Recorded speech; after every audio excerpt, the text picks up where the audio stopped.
Let's talk about communicating with the body. And so, if we start there, why don't we all comment on when the last time you have communicated with your body and what did you do during that?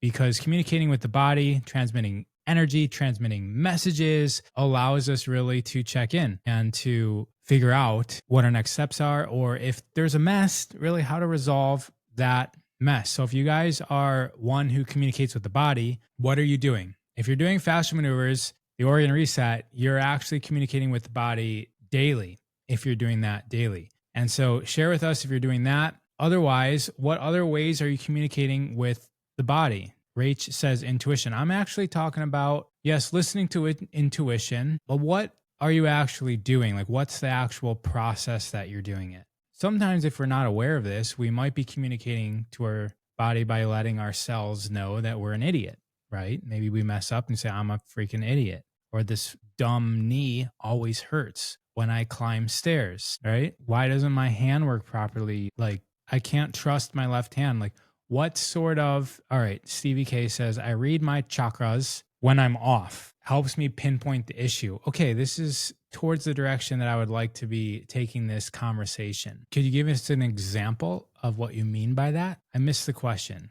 How do you talk to your body? I'm going to pin if I can do that. Last time I tried this, I wasn't able to pin. All right. So that's the question. How do I talk to my body? When I start feeling not well, I stop and I ask my body, what's up? Are you hungry, body? Are you thirsty? Do we need a nap? Are we too hot? Grounding in presence and being, assessing or scanning the body. I say thank you to my body all the time. Thank you. You guys familiar with Ho'oponopono? Ho'oponopono. I'm sorry. Please forgive me. Thank you. I love you. It's 4 statements that you repeat to give reverence and respect to all of reality, but even you can narrow it down and simplify and specify is what I meant. You can specify to a specific thing. I try to move my spine in all directions. I breathe deeply. Yes, I know this song. Yes. Okay, let me give you an example. So if we feel our hips, and this is actually what we did in self-expansion practice this week, if we tune into the tightness and the tension in our hips, so we're not just feeling our hips, but actually tune into the tension in our hips. And if you don't have any, find it. Find where that tension is. Where does that live? And we can do one of these other questions as well. And when we tune into the tension in our hips, we can ask the question, what is this tension signaling to me? What is this tension trying to tell me? What is the message from the tension in my hips? Forgetting to check the comments on TikTok. Audrey's saying she uses it with the inner child work with the clients. So tension in your hips. What is the tension in your hips trying to tell you? Do we have any answers to that? So for me, an example is it's keeping me safe from stepping forward. It's blocking me from walking towards and into what I fear, which is the next step, the next stage. So we got some comments here. Fear, stuck in life. My knees need strengthening. Bleeding, hemorrhoids are killing me. Not being able to move forward. Tension in the hips comes from deep fascia surrounding the organs. That's not what I was asking. So that's reporter, right? So Nat Clin 1. The question is, what is the tension in your hips telling you? If you say the tension in my hips is telling me that I've got deep fascia surrounding my organs that need expression, then that's cool. But really tune into it. And what is that tension coming from? So everyone's asking for the spelling of Ho'oponopono. So we've got another comment saying like someone's been sick for 2 months, treatments are not working, and now I sit in silence and ask my body what is going on, where does it hurt? Exactly. For me, I have a lot of unexpressed creative energy. So you guys see that there's messages that we can receive, we can transmit, we can communicate with our body based on what's going on in our body. And it's just a simple question and it'll reveal itself. It'll reveal itself. If you guys have tension in your shoulders, like immediately something comes up. And it's related to the hips. Like immediately for me, I tuned into the shoulders and it radiated down the back of my arms to my hands. And it was this grabbing motion that I'm not doing. It's like there's restriction for me to grab.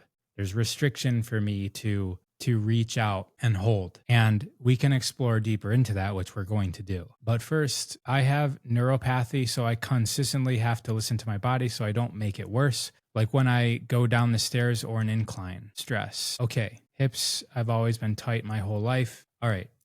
So imagine the freedom and the movement and the mobility of your hips. Imagine yourself very versatile and vital in your hips. Immediately, if you're doing that imagination, you start feeling maybe even memories come up. You can go, that's going into the past, right? And is there a way to go into the future with vital, mobile, springy, young hips, fluid, integrated, balanced hips, legs functioning? They feel like a union. They're in tune with movement. And as you start imagining that, what opens up? Where do you start feeling opening up? Yes, juicy. Nat Klin says it's the spine, not the hips. Again, I don't know if this is a report or you're actually sharing because it sounds like corrections. But thank you for bringing me to the next point. So as you start noticing the hips actually mean the hips, you may start feeling it in other areas of your body. For me, when I was saying that, immediately I felt my heart opening up. Why? Because look at the tension that I said,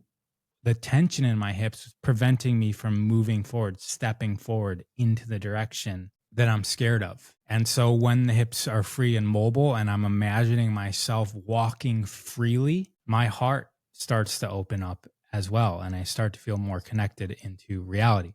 So as you start imagining your hips being less tense, what else is happening? Is there a thought that comes? Is there a direction that reveals itself? Is there a relationship that is possible? Ra is asking us specific questions to have an interactive conversation. It would help him to answer his questions. Yeah, guys, just answer the questions from your standpoint. You could go live on your own channel and do it as well with your own teachings. But I've been teaching for, I want to say 25 years. What I learned is that I try not to teach so much. It's like the less the teacher actually teaches, the better the teacher is, because the students are the ones that teach. And so if we have a circle of people, let's all learn from each other, because that wisdom, that collective wisdom is more than and better than mine. And so really the function of a teacher is more like a facilitator, an organizer of ideas of the whole group. And so when you guys comment and share, then we all learn together and we learn from you. So we're still imagining open, springy hips. And then next question, what does this give you access to? What does this give you access to? And while you're imagining that, like what is possible? What does this give you access to when your hips are free and mobile? It gives you access to what? And then start formulating one word or one statement that encompasses that. And so it's kind of like we encode, we send the message. We're encoding this phrase, this frequency into our hips so that our hips remember. So if our hips are going to remember something, what would it be? So this is your time to program your hips. Agility, hips and pelvis are soft for me. Freedom, looking forward to my next relationship. I know it's going to be transformative and I want my body to be ready for adventures of a lifetime. To feel light. Okay, so now you got a choice, right? We've got the tension and we have the freedom, we'll call it. And now we get to understand what the belief of the tension, like what's the attachment to the tension? What is our hips attached to that's causing this tension? Like with one breath, what came up for me, I'll share once I get some of your guys's share. So we're going back to the tension now. So tension as in like not good tension, tightness tension, restrictive tension, blockage tension. I know that there should be tension in our hips. I'm just saying from a pathological standpoint, if we go back to that, the tension, what's the tension holding on to? What's the belief that results in tension in your body, specifically in the hips? The belief. For me, they need to control probably my hamstrings. Scott is saying unearthed, lack of trust. Exactly. So this is the discovery. This is the discovery of self. For me, immediately what came into my mind was middle school, like getting picked on by other kids and this concern for safety that I have. And so there's this overwhelming concern and attachment to safety and utilizing fear as an ally. And so when we tune into these programs, you guys just heard me say middle school. So someone's saying lack of self-confirm, lack of trust, the need to control.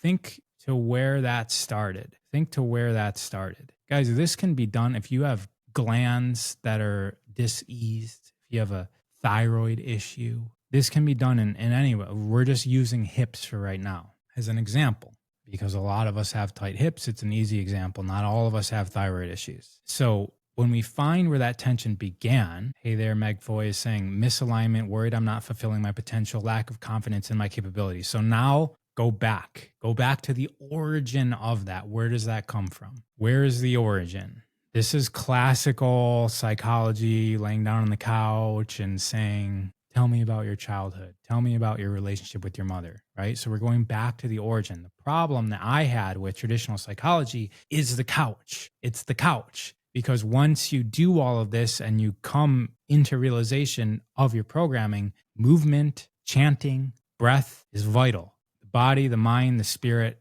it's all connected. And if you're just working on mind, just logically thinking about these things, it's going to be, like all these words are going through my brain of what I should say. It's going to be missing capacity for you to get back to your greatest version of self. And so combining it with movement, combining it with breath, which we're going to do right now. Fear of rejection, says Nat Klin. Fear of rejection. We've been rejecting your comments. You see, here we are. Misalignment, worried I'm not fulfilling. Okay, so when we have this tension and we breathe in and we breathe into our hips, sit tall, resting lightly on your hips. Your hips are supporting you. It's your foundation. And we're inhaling through the nose and we're expanding we'll call it the lower triangle. It's navel point. Like imagine this whole area getting bigger, even though your hips aren't technically getting bigger, but energetically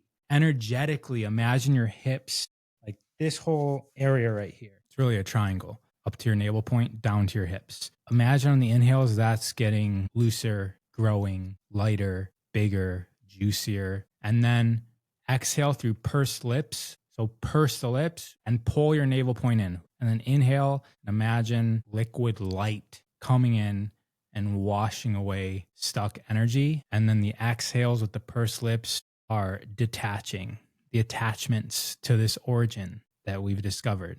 We're detaching. That program is no longer needed. I no longer need to be safe from the bullies at the bus stop. I no longer need to be concerned at my overbearing mother for what she thinks about me. Inhaling, we're flooding our hip joints. You guys got that? And then, of course, there's a lot more to do. That was essentially a warm-up, and we can utilize our hips in many different ways. Jennifer's saying, I've experienced the same kind of childhood. So even just walking is a way. You got two legs that are collaborating with the two hemispheres of the brain. And so when you have these stuck emotional and even ruminating thoughts that are on repeat that constantly come up and create your reality around what you're attached to, because if you're seeking and safety and fearing others, you're going to find clues for that. And then you're going to be like, oh no, these other people are out to attack me. And then you're going to sort of attract yourself into those situations where you're around those people, because now you're just not letting those people just float on by you. You're latching yourself onto that. And then you're finding yourself around people that are rejecting you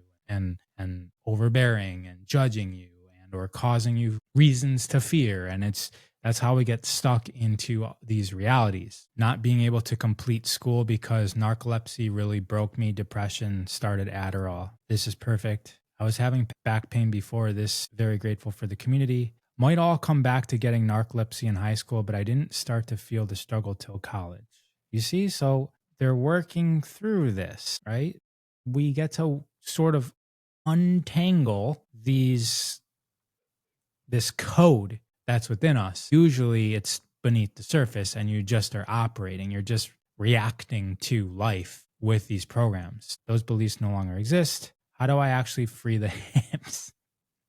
So that question brings up guys, I owned gyms for a decade and have been in the health and wellness space forever. What I'm telling you is it's not just physical. It's the whole point of what we're doing right here. So if we find the tension in our hips, ask why the tension's there, we talk to our body, we find out that there's actually stored emotional thought programs and physical energy all tangled together, because that's what's happening. It's getting tangled and encoded into the fascia of the body. That's similar to, like, think about a microchip or a processor in our phones. And so the body, as it's growing, as it's crystallizing and calcifying, because maybe we're sitting and it's causing this tension in our hips, whatever we're going through emotionally or the tension in our life is also being encoded into that. And without us unlocking and untangling that,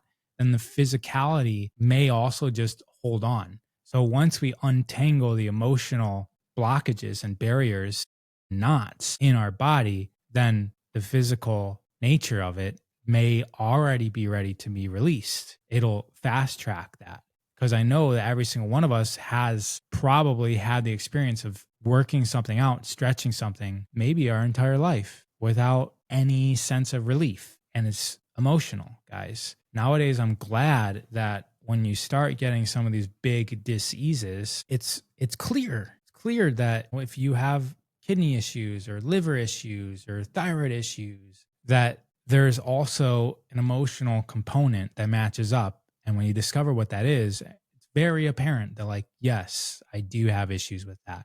And so it's not just about physical and chemical interventions. It also goes to, like, okay, now I get to go forgive all of the people in my life that I'm still holding on to and harboring anger towards. Who said that? Anger is like drinking poison. I think it's Plato or Socrates. Poison and hoping your enemies will die. It's saying Buddha or Nelson Mandela. Holding on to anger is like drinking poison and expecting your enemies will die. So there's not really, I don't know. It's attributed to multiple people. So that's how is we go in and we start doing this. Let go of limiting beliefs. My hips have been tight for 30 years. How do we release it once we've realized where the tension started? Part of my butterfly journey, totally melting into go. Now I'm reforming into narcoleptic butterfly, meaning to be butterfly. It's part of the purpose to use it to help others. I was once told by a yoga teacher that I'd never have open hips because it's the way I was born. It's bone structure. As a teacher, teachers are progressing. Okay, so know that teachers are not God unless we make them God. And so if we're told by a teacher when we're in third grade something, or a yoga teacher as this example, and we encode that into our body, then it becomes reality for us. There's not a single teacher, guys, not a single teacher that will know less in the future, right? So think about that. When a teacher tells you something, 10 years could go by and they might have a completely different understanding and they would have told you the opposite. That's very common. And like, in what phase of the opinion did you come across this teacher? Because they're flopping around their whole entire life. So just know that teachers don't make your reality. Don't let them make your reality, okay? Stay open. I'm a manifester. Anger, liver, exactly. What emotions are connected to thyroid issues? Well, ask your thyroid. What are these issues signaling to me? If you missed this, we just did this with the hips. So Mary Von Gary, think about your thyroid, think about the issues, and what pops up. So the narcolepsy person, I was very angry growing up, might be connected to getting narcolepsy, but like I said, forcing me to let go of anger, because after I would get sleepy and I could feel it drain me in real time. Exactly. We've got other people answering for the thyroid, but I'm waiting for Mary Van Gary's answer. Our bodies are our teachers. Yes. And so another question, while I'm waiting for that answer, any tips in how to increase my son's self-worth? He keeps saying he is ugly, he doesn't like his skin color, and keeps saying his classmates don't like him. I myself struggle with this too as a child. I'm sure it meant struggled with this too as a child. And then Stevie K is saying martial arts, build confidence. So here's my answer for that. So she says he is in karate and soccer. We can't make somebody do anything, right? But one of the ways, so like we can lead a horse to water, but we can't make it drink, right? But we can share stories with the horse of other horses that drank the water and satiated their thirst. But before that, asking questions to the horse about what they're doing, like we're just imposing. So this mother is just imposing, you must drink the water to the horse, right? It's just like, my son, it's better if he doesn't feel bad about himself. But questions allow us as a parent to discover what's actually going on. And it'll also help them discover the way that you're asking the questions. And be very careful how you're asking the questions, because just saying something like, saying things based on your perspective, we want to be careful to do. So if he literally says, I'm so ugly, ask the question, why do you say that? Like, just why do you say that is a good open-ended question for discovery. And then that gives you a little bit more foundation to share. And it's just all a sharing. We can't stop anybody. Like this person saying that they struggled with that too as a child. So did I. I got picked on. I was in sports as well. And like everything was fine when I was with my team because I was good. But imagine being like 50% and lower on a team. You know that. And that defeats your self-confidence. And if you go to school and you get picked on one time, that also defeats. If you see another person with a girlfriend and you've never had one, it's like, there must be something wrong. If everybody around you is hitting puberty and you're not. And so as a mother, there's things that you just don't understand. I don't even know if I'm talking to a mother or a father, but if I'm assuming the way that it was asked, that it was a mother, know that as a mother, you don't necessarily know what's important to a boy. And so asking questions, you start to understand that. And it might be okay that they think that for now. And the questions, and I don't have the answers because it comes from them, Just try asking questions as opposed to trying to mold them to what you think is proper. Their brains are not operating at the same capacity that yours is. Brains can handle dynamic, logical scenarios and situations, and we can kind of see that it's not beneficial to be thinking that way at it, like when it's like they have the beauty of their youth and why would they think they're ugly, but like from their standpoint, it's a completely different game. The only thing that's important sometimes when you put somebody into public schools or private schools or any groups of people at all, the one thing that comes the most important is acceptance of the peers. And actually, from what I remember studying psychology, not in school, but like other places, is that social rejection is equivalent to physical pain. I even think it might be more, that like social rejection hurts us more than physical pain will hurt us. And so that all comes from talking to them, just like we're talking to our hips or our thyroid. Ask the questions. Don't assume that you have the answers. You don't. In fact, you actually don't. That's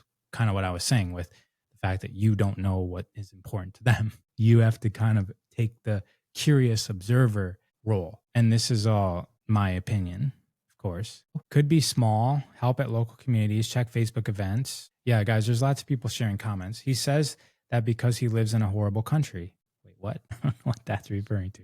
He might be decent in vitamins and minerals with all the sports, deficient. Deficiency in nutrients can cause a loop, negative thoughts, and seem real. Yes, yes, yes. If you can try putting him in environments that are validating to his sensitive side, these responses are usually a reaction to shame from being out. Again, these are moms trying to find solutions, right? So as someone, like there's other perspectives, guys, that we should be aware of. Like maybe he's saying it to get attention from the mother, right? And so all of these other things that we're trying to do are going to do nothing because what he actually wants is attention from the mother, right? And so that's where my experience with this is attempting to open us up to. Just going straight to fix mode, you might be fixing the wrong thing. Might not be any of that. It could be something completely else that you've never, ever considered before. And the only way to be open to that is to get yourself out of fix mode. Get yourself out of I know better mode. I'm the teacher. No, you're not. Guys, do you realize that the world your children are growing up in, you have no idea how to maneuver? None. Like you think that you can pick up a phone and start programming the things into it the way that they can, they're living in a different world. The world 10 years from now, they will be more prepared for than you are. And so, as a parent, as a teacher, as somebody who has more experience, be open to the fact that you have to learn through the person that you're attempting to guide. We don't like that whole top down teacher teaches to student, parent tells the kid what's best, guru and disciple. That whole thing is played out. It's not the way energetically that we will roll as a society from here on out. It really was like around 2012. The energy, the shift of how information gets transmitted, it doesn't happen top down. That's called Saturn teaching, right? Like a very Saturnic way of teaching. That's out. We must include the subject. The subject is the teacher. I'm just reading through comments. As a coach, working one-on-one with my girls has increased their confidence. Maybe you can find a coach to build confidence through skill. Can you recap the question? We're talking about what seems to be low self-esteem in a child. We all live in different realities, even if we are a family. Yes, that is a deep rabbit hole. It looks like a simple statement, but it can be a deep rabbit hole. What you eat causes depression. It's a fact. Of course, yes. I mean, that's actually what my profession is supporting people with diet.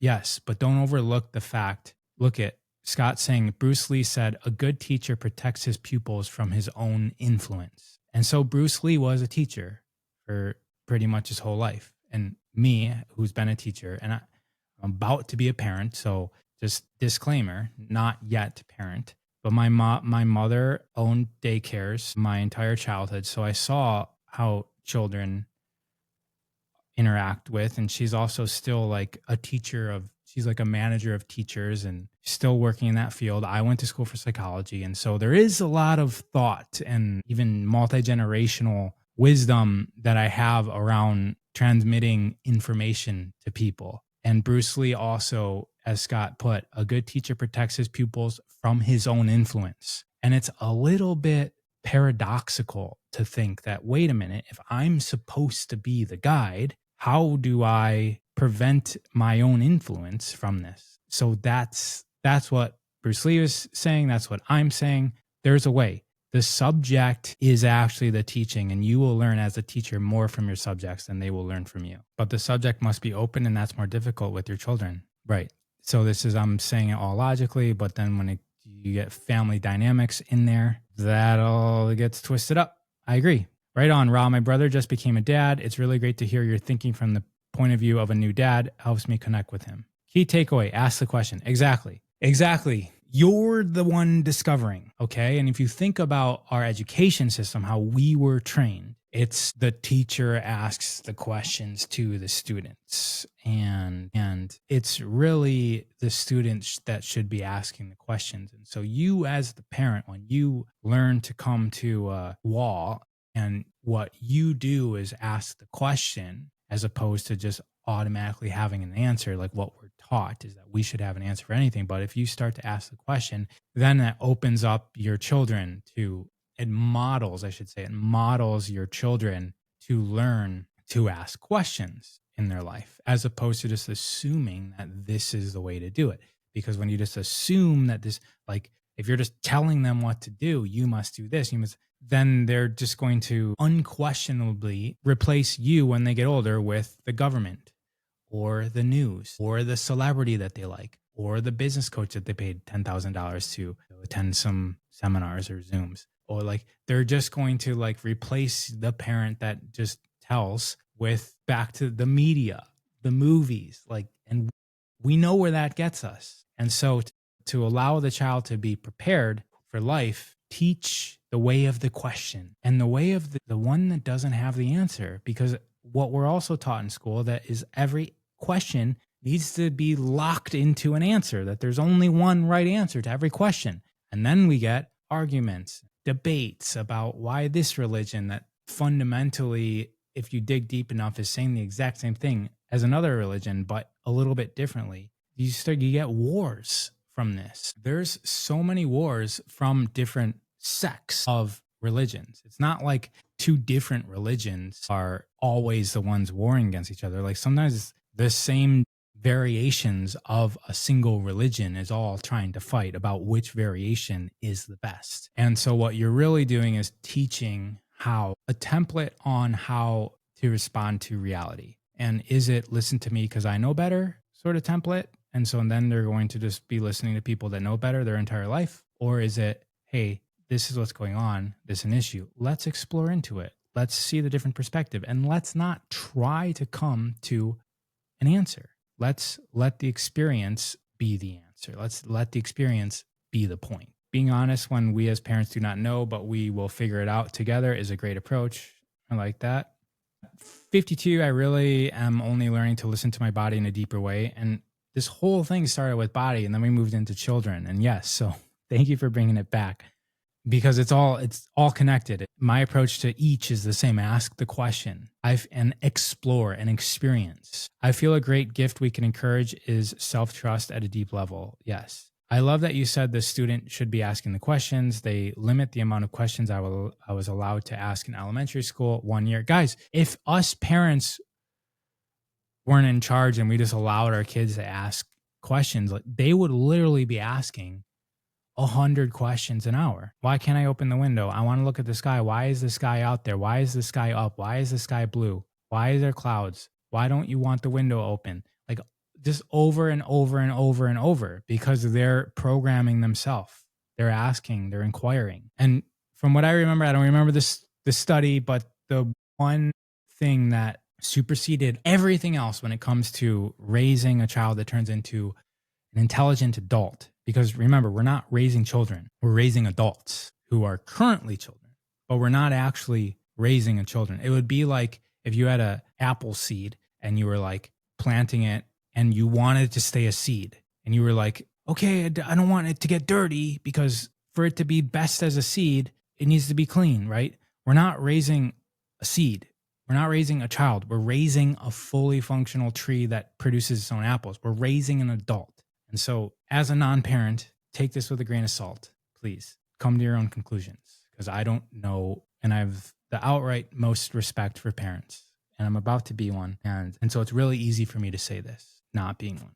So that's the disclaimer. But the point I'm making is that we're not raising children. So when you're like, well, what's best for me today is for just tell them how it is because they're a child and I want to protect them. We're already in an untrue scenario because we're not raising the child to be a child. We're raising the child to be an adult. And so think about the programs that you're instilling into them because that's going to be carried into adult. I'm so thankful a teacher wrote, never stop asking questions in my 5th grade yearbook. I think her signing that healed a wound from other teachers, forever thankful and forever curious. That's amazing that you remember that.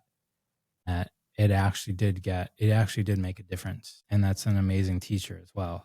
Have you heard of the teachings of love and logic? It's all about making children's own their situations by asking them questions. I have not. Thank you for sharing that. Let's help the kids build discernment and live coherent. And with that said, I will see you guys next week. I think that's all for today. The main point was ask questions to your body. I don't think I ever got an answer from Mary the Gary or whatever about the thyroid. But when you have issues in the body, ask, what's going on? Tell me, what's up with this tension? Listen, imagine if things were freer. What would that allow? And go back in and see if you can detach, go back all the way to the origin of when that belief of why you needed to be tense, why it was needed. And a good way to do that is to thank it. Thank your body for the defense mechanism because it kept you safe at a time when you didn't know how to be safe without that tension, without that belief. And when you actually have gratitude for the fact that you have these programs, that allows for essentially the first step in detaching from it. If you are resisting it and you're trying to push it away, you're focusing on it a lot by trying. That's what you resist persists because you have to grab onto it to pull it up, to push it away. And then you're just forever focused on it. Thank it and release it as simple as you release an exhale. It's not a difficult thing, you guys. The more difficult you make it, like I need to go to a seminar and pay this one-on-one teacher. The more that you do that, the more you're focused on it, the more that you rely on it, the more that you're addicted to it. It's as simple as an exhale. That's how we can release these programmings. It's as simple as an exhale. done, gone. If it comes around, it's going to bounce off you and you're not worried about it. Take care, everybody. Thank you for the comments.